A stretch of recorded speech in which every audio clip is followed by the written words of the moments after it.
All right. So welcome to this 14th session, also from my side, 14th session of the Perpetual online conference of the ISIE SEM section on the EU Critical Raw Materials Act that has been proposed. Just as a quick primer, the EU Critical Raw Materials Act has been a proposal that was published in mid-March 2023, so just about 2 months ago, and the document is meant to ensure a secure and sustainable supply of critical raw materials for Europe's industry. That's at least what the text says. And today we're here to discuss that. Today, in this online session, we would like to discuss and hear from experts in the field on their academic, administrative, and industrial perspective. Therefore, I'm very happy that we will have 3 excellent speakers who are presenting later on. Or in a minute. We want to identify the strengths and weaknesses of the proposed CRM Act, and we want to discuss with you afterwards in the non-recorded part on the potential impacts of this proposed act. We already heard from our section chair, which is Stefan Pauliuk from the University of Freiburg. My name is Christoph Helbig. I'm a professor at the University of Bayreuth. But today is not exactly about us. We're just hosting this. We have 3 excellent speakers. So we will start very briefly in a bit with the presentation first from Gianandrea Blengini from Politecnico di Torino. Afterward, we will have Stefan Burg from BRGM, the director de l'Euphremie. He will explain what exactly the Euphremie is, I guess, as well. And then we will hear afterwards as third the industry perspective by Sabina Grund from International Zinc Association as well. Each speaker has about 15 minutes now, and afterwards we will have the panel discussion. With that said, without any further ado, I would say, Gianandrea, the floor is yours. You can share your screen now. Thank you, Christoph, and thank you, Stefan, for inviting. I'm now sharing the screen and starting my PowerPoint full presentation mode. It does not start. Okay. All right. I think you can see my slide correctly. So the title is a scientific reflection on the Critical Raw Material Act. I understand that the reflection being singular, I have to stick to the essential and don't go too much further, because actually there would be many reflections. So I will try to focus and keep the time and only highlight what, in my opinion, is particularly interesting for the discussion. I have a nice breaking slide on the Critical Raw Material Act, which is not really necessary. So I can skip this one and immediately jump to the other, which is, by the way, much more interesting in my opinion, because it talks about the present and the future. So what's coming next? We recently had a meeting at the Italian embassy in Berlin with guests, some representatives of the Italian government and Peter Buchholz from DERA, who in that occasion said it's probably time to stop, maybe because I was around. So in the meeting, I was keeping on talking about criticality assessment. He said it's time to stop talking about criticality assessment. It is now time to talk about the list of critical projects. So this, in my opinion, is the first reflection that I propose. There is an article on an Italian newspaper in Italian, and that was put there on purpose to highlight that even in Italian newspapers in the recent weeks and months, we are talking about this topic. And this is again some news and something for reflection. There is nothing scientific behind that, but I think it's interesting. So let's start our discussion with a reference to one of the slides that a dear colleague and friend, Professor Rod Eggert from Colorado School of Mine, proposed many times at the start of some of his speeches in various meetings, including in the trilateral US, Japan, EU on critical raw material. Criticality assessment is a call for attention and not something that will trigger panic or something like that. It's a screening exercise, so that's something that should be done quite quickly, maybe on a regular basis, repeated many times also for monitoring purposes, and should be just a starting point for a more detailed assessment. So this probably was the framework, because this was discussed many years, and these days probably a criticality assessment is something slightly different. So when we saw for the first time the criticality matrix, and this goes back in time in 2007, and the work of the National Research Council with again Rod Eggert leading the group and many others in the team that we know today. This scheme suggests that criticality is something relative and is something dynamic. So the discussion about the possibility to have a yes-no criterion, and therefore a list of what is critical and what is not critical, well, at the start was very different from today. And many, probably including myself, were skeptical about the possibility of including something in the list. But we have seen that as a policy tool, even without having so much science underneath, a list of critical raw materials is something very powerful. We all know the work that the International Roundtable on Criticality has done in the last few years, including the different editions. I saw Luis Tercero a few minutes ago, so he knows very well what I mean here. So the work around the group, the Roundtable on Criticality, highlighted many of the parameters that can be used to inform, and the underlying data that can be used to inform the different dimensions of criticality. I will pick some and make a reflection and try to make a parallel between the list of critical raw materials for the EU and the list of strategic minerals, strategic raw materials. Well, this is just a connection to the work I myself have done with a number of colleagues in the European Commission JRC to set up, well, to update the methodologies that the Commission is using to identify the elements in the list of critical raw materials for the EU. And let me step into a first reflection. We know that supply disruption can come from different origins and sources, and something that we have always considered in the list of critical raw material for the EU is that we would only include supply-driven elements that can create a supply disruption, while something which is more demand-driven, so more connected to expansion of demand, was deliberately excluded. I remember many discussions we had during the revision of the list, if this would be a good idea or not a good idea, or if this could be done using bulletproof data, and we ended up excluding any connections with demand-driven supply disruptions. This, I'll come back on this in a very few minutes. So this is the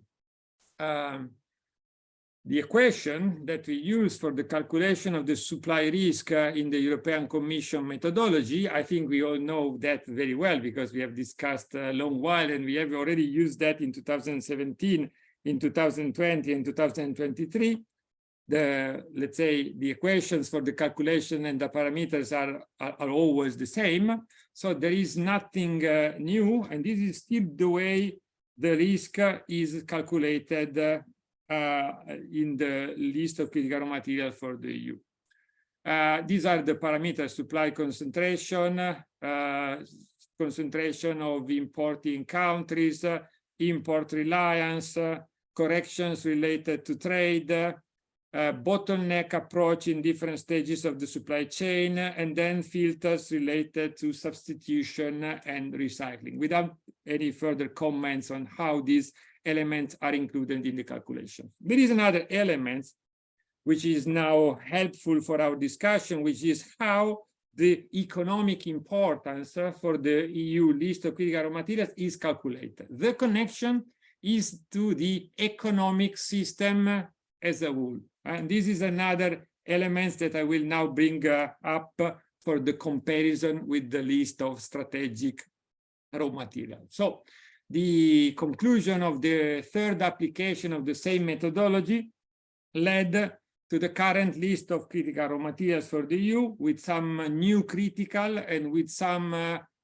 former critical raw material that disappeared from the list in comparison to 3 years ago. Let's come to something more interesting for the discussion.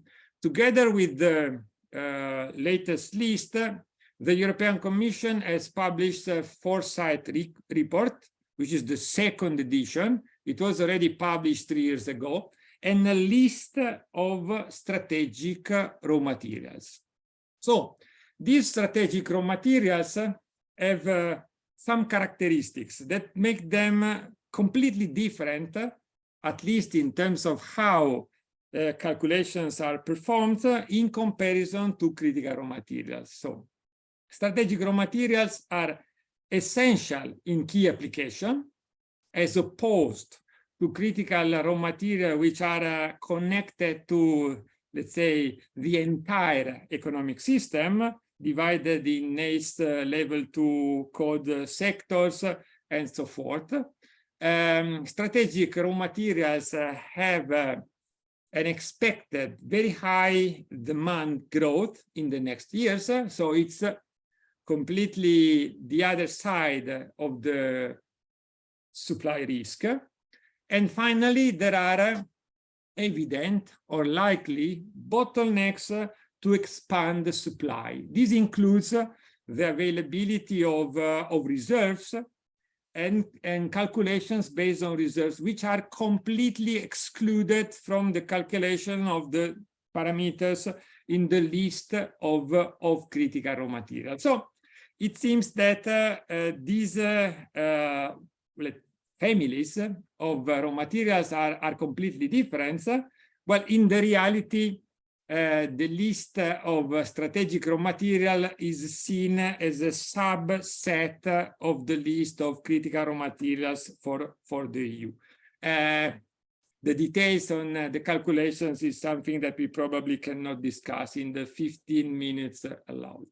So my last slide, and then I stop, is connected to a very recent presentation that I had in Geneva on the 25th of April during the UNESE Resource Week, in which with a large group of mostly geologists coming from geological surveys worldwide, we have discussed about connections between the parameters that are used in criticality assessments and their use to inform the 3 axes of the United Nations classification framework, which is the classification system that the European Commission is asking to use for future projects to map them and to rank them. And this in turn is connected to my first slide and the statement of Dr. Peter Buchholz on the importance of having a list of critical projects for the future. Thank you. I have done. Back to you, Christoph. Thank you very much, Gian, for the very nice presentation. Also, thanks for keeping time. Because of that, I would allow, if there is one, a question that is really just on a clarifying and content question, so to speak, if there is one. Discussion, we'll have time later on. However, I do not see a hand raised or so. All right, then we'll had, oh, Stefan, yes. Yeah, just very quickly, Gian Andrea, thank you. Could you please, you had the E, F, and G axis. It was a bit fast for me to write down. E is environmental. G was feasibility, right? Economic and technical. See, G is the geological axis, so it's more related to the geological knowledge of the deposits if we are talking about primary material, because this can also be applied to recycling. Exactly. So F is more related to the feasibility under the technological point of view, and E is mostly related to the environmental, social, and governance dimension. Thank you so much. Sorry but I was somehow, let's say, urged by Stefan and others to keep the time because we want to close and have sufficient time for the discussion. And thanks also for highlighting the UNFC here in this case. But we might get back to this in the discussion then. All right, then we'll head over to the presentation by Stefan Burg from Bergem and Euphremi. You were still muted, Stefan. Thank you very much, Christopher, for the invitation and the opportunity to present a organizational perspective on the Critical Raw Materials Act. As you mentioned, I'm the director of the Euphremi, so the Euphremi I will detail just after. And just to mention that what I present today is not the official governmental position, but the role of the Euphremi and how the Euphremi is involved or will be involved in the Critical Raw Materials Act. What's very interesting in terms of perspective is that we did not wait for the Critical Raw Materials Act to organize the French strategy about critical raw materials. And as you can see here, on November the 29th, 2022, the government created a monitoring instrument on strategic minerals, the Observatory of Mineral Resources for Industrial Sectors, Euphremi, that I'm directing. Euphremi is today managed as a project. It's a consortium of different expertise, the BRGM, the French Alternative Energy and Atomic Energy Commission, the IFP Energy Nouvelle, the ADEME, so the French Environmental Agency, the CNAM, and IFRI. IFRI is a geopolitical institute.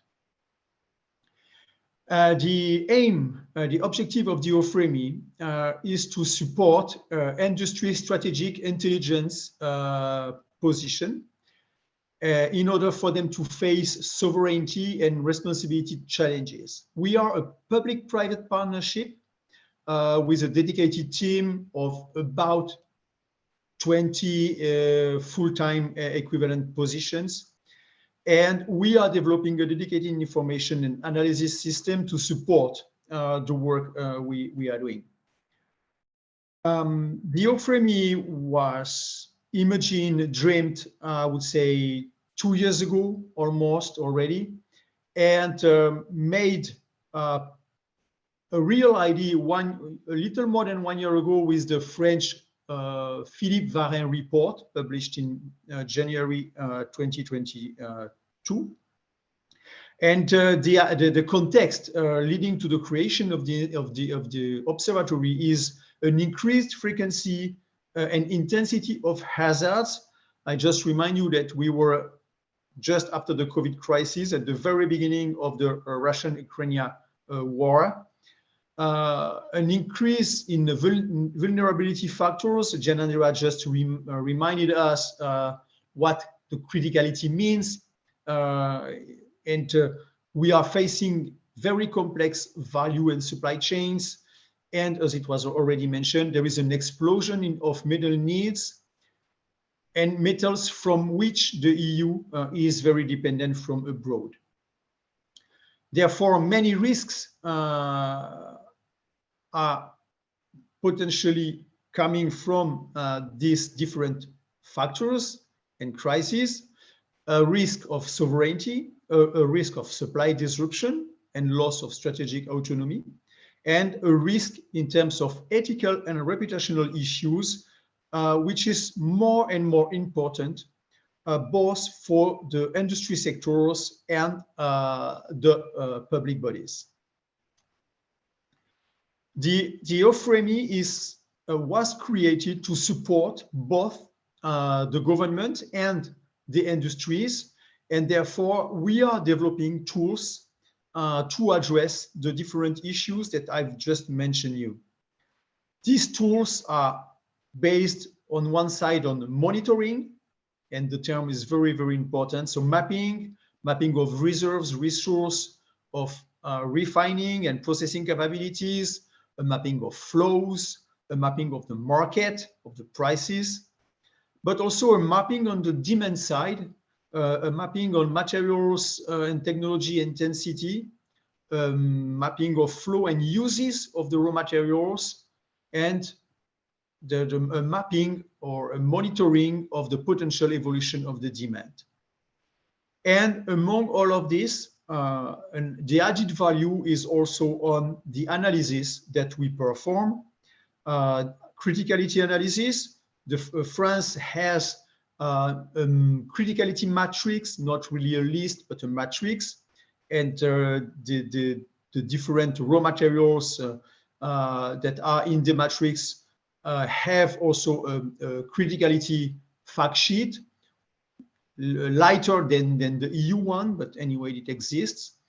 We aimed at performing resilience and stress tests, and you can find another keyword here, stress tests, identification of crises, helping both the government and the industries to carry out preventive actions with a risk quantification and monitoring. Therefore, we are here to give our partners a complete vision of value chains from mine to object, including recycling loops. We carry out permanent studies and the possibility we have also the possibility to carry out custom studies. And I should say that for the current last 5 months, we are very, very focused on these custom studies. We integrate economic, environmental, and geopolitical dimension. We perform vulnerability analysis and stress tests, integrating secondary resources, and therefore with the permanent monitoring of, all strategic mineral resources for French industry sectors. To accompany the development of the observatory, on the same day last year, the government created an interministerial delegation for strategic metals. And for us, it's very important, and it's also a very important signal to the rest of the world on the importance of the critical raw materials in the French strategy. Today, raw materials are involved in many strategies of different ministries. I would say mainly 5 ministries: industries, energy, ecology, defense, and foreign affairs. And it was very important that an interministerial delegation was created to centralize, harmonize, and lead this French strategy. And also, related finally with the Critical Raw Materials Act, last week was finalized the launching of the Critical Metal Fund that will be operated by a private partner, Infravia. It was very announced a week ago. And this fund will manage or will aim to manage $2 billion funds, among them 500 million euros from the French government. And it's written in French on the bottom of the page. The OFREMI will be an advisory body to this investment fund. So with this, you can see that many targets that have been identified in the Critical Raw Materials Act are already part of the French strategy, and with many perspectives for us. if we come back to the first very important part of the Critical Raw Materials Act, it is a booster for industry. I will not detail the figures that are here, but on the French side, I would say there are two operators that can allow the boosting of this industry. The first one is BPI France in the frame of the France 2030 plan that can support investment for a strategic industry mainly related with energy transition, mobility transition, digital transition. And as I just mentioned, Infravia, who manages the metal fund that can invest abroad to ensure and to secure the supply of French industry. The OFREMI as the French agency working on critical raw materials will be involved in the CRM Act strategy, in the Critical Raw Materials Board. And you can see that the monitoring, the risk assessment, the stress tests are part of the OFREMI objectives. And we will support the French government by conducting this monitoring, this risk assessment, and these stress tests. Based on a list of strategic materials, the list that is here is neither exhaustive nor contractual. It's just to show you that many of them are already part of some work that we are carrying out. The BRG, and led by BRGM this time, not by the OFREMI, we will increase the exploration. We have already one program that was ordered by the direction in charge of mine in France, the DGALN, but we will increase this exploration in the coming years. The stress tests to be built, and it will be under the coordination of the OFREMI. We are discussing now with the government the opportunity to carry out a first proof of concept by the end of this year. Maybe in relation with what is done internationally, let's see. And it was mentioned just before by Jen Andrea also, we are developing, implementing the United Nations Framework Classification, also here together with the French Ministry of Ecology. Knowing that today there is no real official structure in France and we have adopted this UNFC, we made first example cases that were presented in the Resource Week of the United Nations 2 weeks ago, together with Janandra. I was there also. And that's it. To conclude, the OFREMI and France in general is very aligned with the Critical Raw Materials Act. We have been contributed already to the implementation of some of the targets, even before the publication of the Critical Raw Materials Act. We will continue. We are working with the French government to analyze the current regulation, to help the government to improve this regulation and then to implement this regulation. Thank you very much for your attention. Thank you very much, Stefan, for the presentation. Also, thanks again for keeping the time as well. Therefore, once again, we would have time for one clarifying question. If there is one, then please raise your hand. Otherwise, we'll leave it for the discussion afterwards. Okay, I do not see a hand. Then we'll move over. Thanks, Stefan, again. We'll move over to the presentation by Sabina Grund from IZA, International Zinc Association. Looking for the industry perspective. Thanks for coming. And yes, we do see your screen. Okay. Yeah, thank you for having me here, for giving me the opportunity to speak to you about the zinc industry. And thanks to the previous speakers that I enjoyed your presentations, and I noticed once more that my background is being a metallurgist. I'm not part of your society as you are. So already some highlights in your presentations. Right, so the International Zinc Association was invited to speak about zinc in the light of the Critical Raw Materials Act. Can I get this started?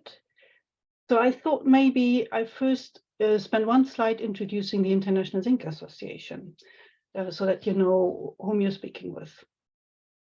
As an association, we are organized at global level, and we represent 60% of the worldwide zinc production.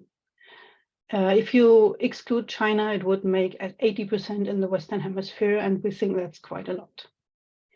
Our association, on top of all the mines and smelting, mining and smelting companies, has members, more than 150 that we call affiliate members, and they come from the downstream use sector and also from the recycling sector. And we think that's the strength of our organization, to have more or less the full value chain under one roof.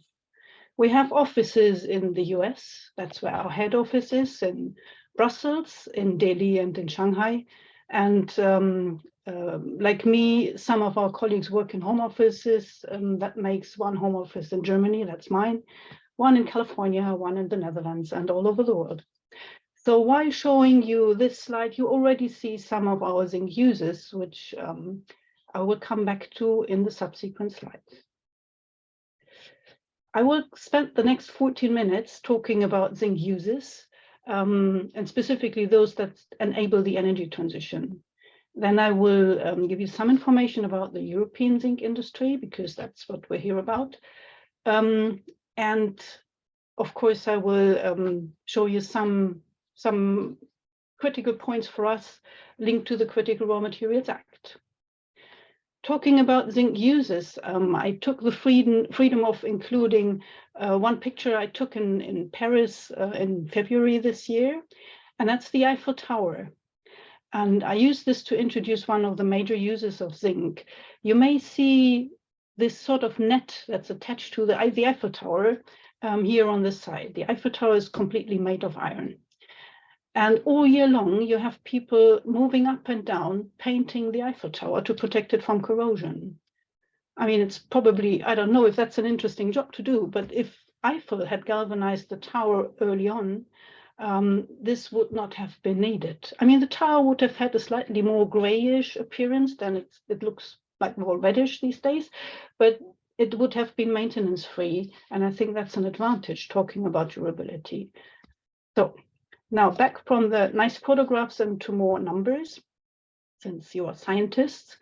Zinc uses in end-use sectors and first-use sectors. First use is what we call, well, you have a big structure of steel and you galvanize it, that's the first use. You have some zinc and you make a zinc sheet of it, that's the first use. Once you turn the steel structure into a product, like a bridge, for instance, or a car, then it's an end use. Once you use the zinc sheet and apply it to like a roof, then it becomes an end use. So our main first uses are galvanizing, protecting steel from corrosion in various techniques. Then we have zinc alloys that are used for casting.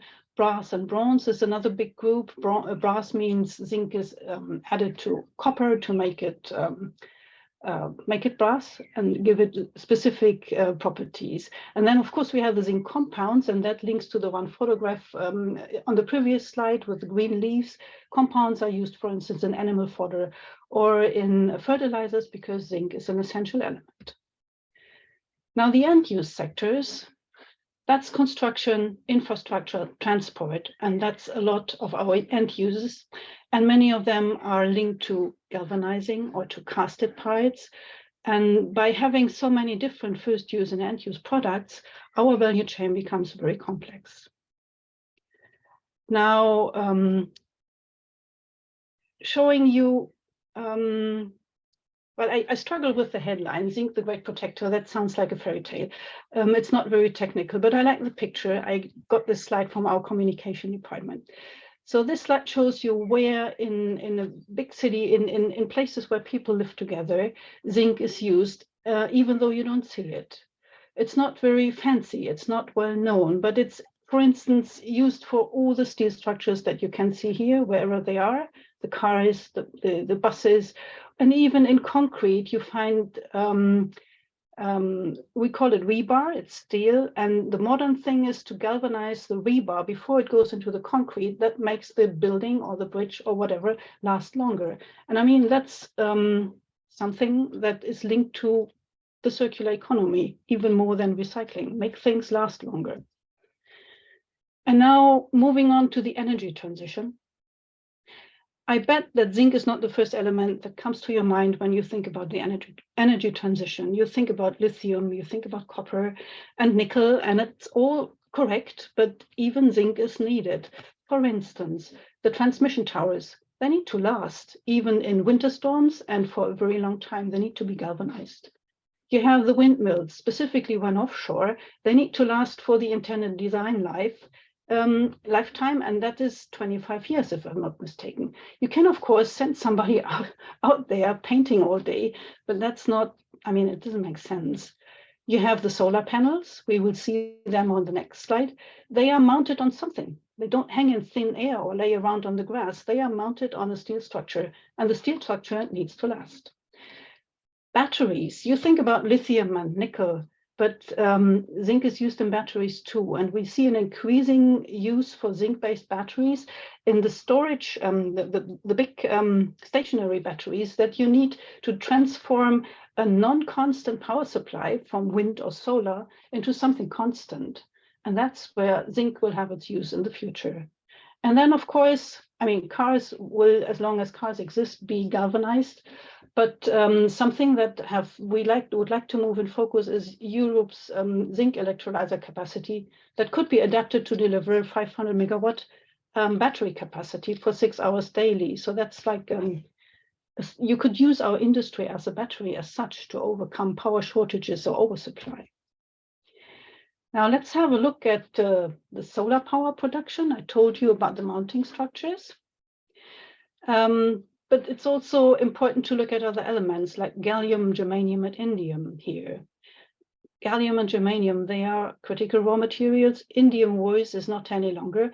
What unifies them, or what they all have in common, is they are used in solar panel production, and they are a byproduct of zinc production. So if you want to have them, you need a zinc production. This is very much true for indium, but also for germanium and also for gallium. And I think that is something that, at least as I see it, is not so much considered when talking about the critical raw materials theory, the methodology, how you decide if something is critical or strategical. You always look at isolated elements, and they are connected. And that's something I think that's not really seen. Let's look at the European zinc industry. I introduce you to our supply chain. I have mined zinc that becomes refined zinc. It is turned into first use goods, and those are turned into end use products. And they enter the use phase and stay there for sometimes up to 100 years if it's a sheet or a galvanized steel structure. And then zinc containing metal products are recycled, either remelted or sent back to refining. So that's the same all over the world. And in Europe, we can say it's about 2 to 2.5 million tons of primary refined zinc that are produced in Europe.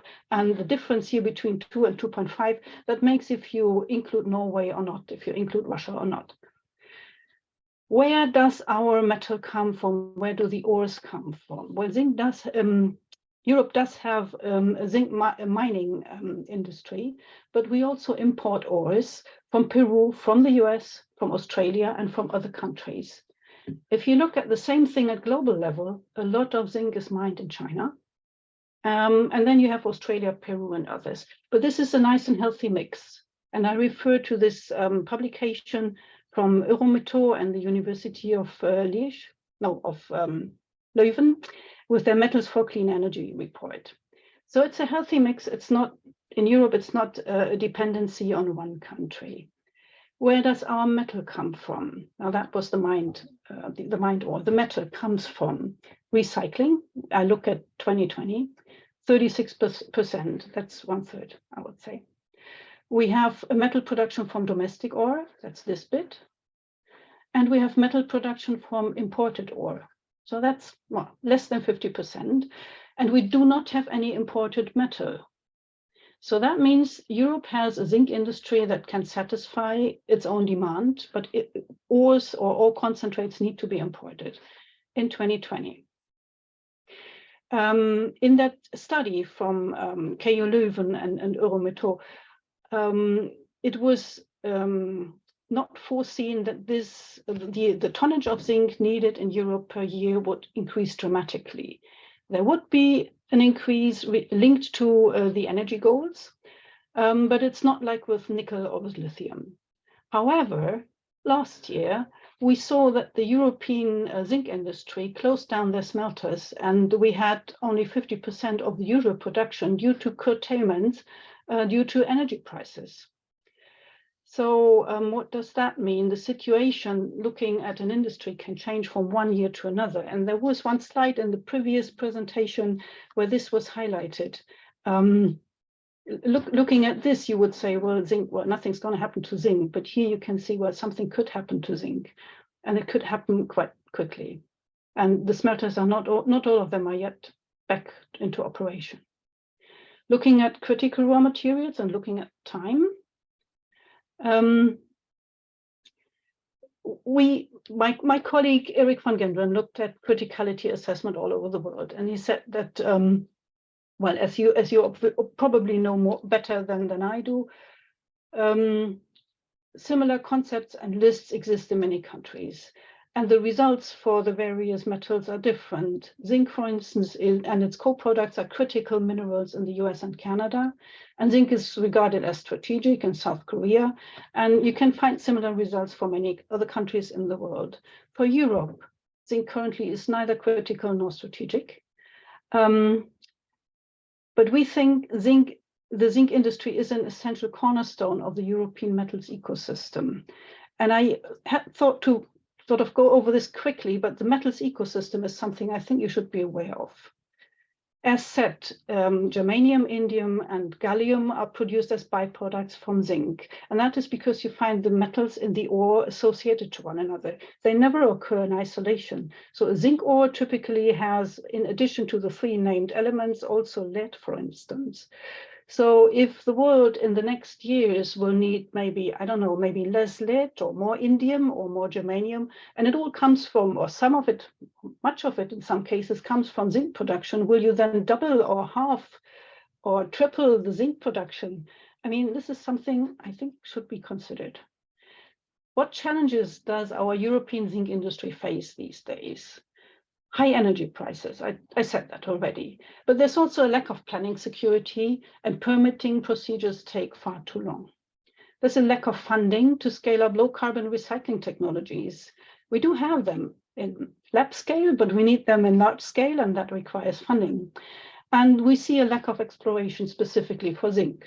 So what does that mean? What could policymakers do? They could provide incentives for exploration, mining, and smelting.